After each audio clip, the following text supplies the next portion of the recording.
वस्तुओं का ज्ञान करते हैं आपको प्रदान। सुनिएगा ध्यान से। प्रस्तुत करते हैं हम शान से।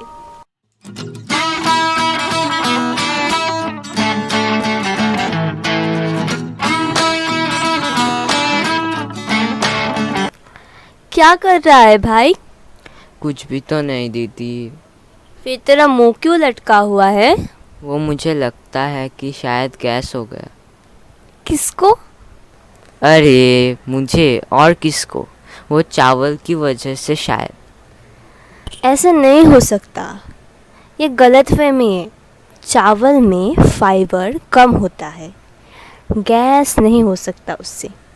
पर चावल से कॉन्स्टिपेशन हो सकता है।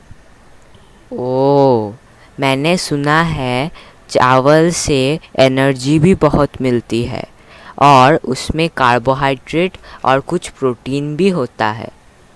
हाँ सही कहा, पर तुझे तो पता ही है चावल ज़्यादा खाने से ओबेसिटी भी हो सकता है। अच्छा, चावल का ओरिजिन कहाँ हुआ था और हमारे इंडिया में कब आया? क्या चावल इंडिया में ओरिजिनेट हुआ था?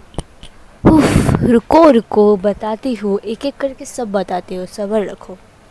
चावल यानी राइस का ओरिजिन चाइना के यांगत्से रिवर बेसिन में हुआ था। ये ओरिजिन ऑफ राइस को लेकर बहुत तर्क वितर्क होते रहते हैं। बहुत लोगों का मानना है कि चावल का कल्टीवेशन पहले इंडिया के गंगा और इंडस वैली में हुआ था। कुछ ईस्ट और साउथ ईस्ट एशिया के आर्कोलॉजिस्ट ये भी कहते हैं कि rice farming south central China के यांगत्से रिवर से कोरिया और जापान में पहुंचा था। आज भी आर्कोलॉजिस्ट इस विषय में तर्क करते हैं। और हमारे इंडिया में कब आया? तुम चुप रहो ना, मैं बताती हूँ, हमारे दर्शकों को सुनने दो। इंडियन सबकॉन्टिनेंट में राइस की कल्टीवेशन 5000 बीसी से पहले ही होता आ रहा है। बहुत सारे wild cereals including rice, Vindhyan hills और राइस कल्टीवेशन साइट जैसे चौपानी, मंदो और महाघरा में शायद 7000 बीसी से पहले होता था। नॉर्थ इंडिया के गंगा वैली में करीबन 5440 बीसी और बेलन में 4530 बीसी में चावल आए थे। करीबन थर्ड मिलेनियम बीसी में इंडस वैली सिविलाइजेशन में राइस कल्टीवेशन होता था और कश्मीर और हड़प्पा में तो सेकंड मिलेनियम में। ओह, चावल तो हमारे परदादा से भी बहुत पुराना है। हाँ तो, और पता है चावल हमारे स्टेपल फूड क्यों है? नहीं।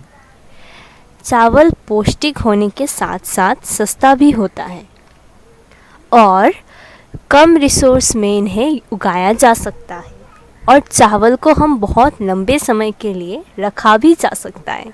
इसीलिए चावल इंडिया के ज़्यादातर जगह के प्रधान भोजन यानी स्टेपल फूड है। अच्छा, मैंने सुना है कि ब्राउन राइस को हम ज़्यादा साल के लिए नहीं रख सकते। उसे ज़्यादा रखने से खाने के योग्य नहीं रहता। हाँ सही कहा। तुम्हें एक मज़े की बात बताऊँ? The great wall of China के बारे में तो तुमने सुना ही होगा। उसके दीवारों को जोड़ने के लिए स्टिकी राइस का इस्तेमाल हुआ था। वाह, मतलब सिर्फ खाने के लिए ही नहीं, दूसरे चीज़ों में भी चावल ने अपना योगदान दिया है। पर पता है चावल हर कॉन्टिनेंट में उगाया जाता है, सिर्फ एंटार्क्टिका को छोड़ के। अच्छा, तुझे पता है राइस के वैरायटीज़ के बारे में? हाँ, राइस ग्रेन 3 तरह के होते हैं, एक शॉर्ट, फिर मीडियम और तीसरा लॉन्ग। वैसे तो राइस के कुल मिलाकर 40,000 वैरायटीज़ है, पर पश्चिम में बासमती, थाई जास्मिन राइस और इटालियन आर्बोरियो राइस ज़्यादा पसंद किए जाते हैं। राइस से बहुत अलग अलग तरह के पकवान बनाए जाते हैं, जैसे हमारे इंडिया में बिरयानी, इडली, पुलाव और बहुत कुछ।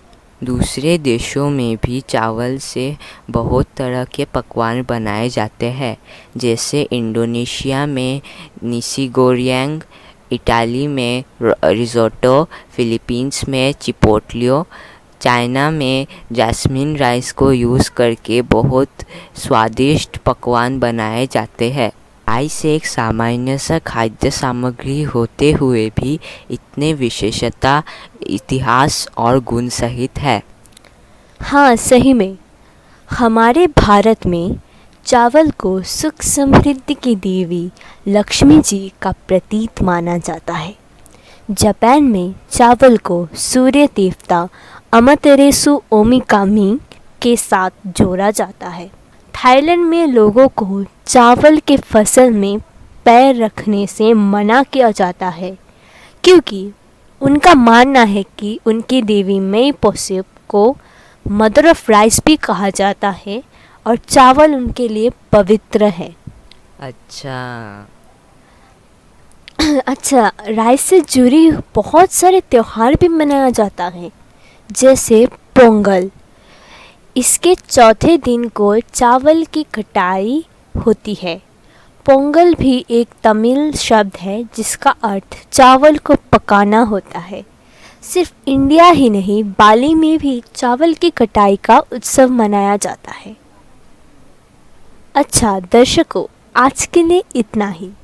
फिर मुलाकात होगी। जाते जाते लाइक ठोक देना और चावल के नाम पर सब्सक्राइब भी कर देना।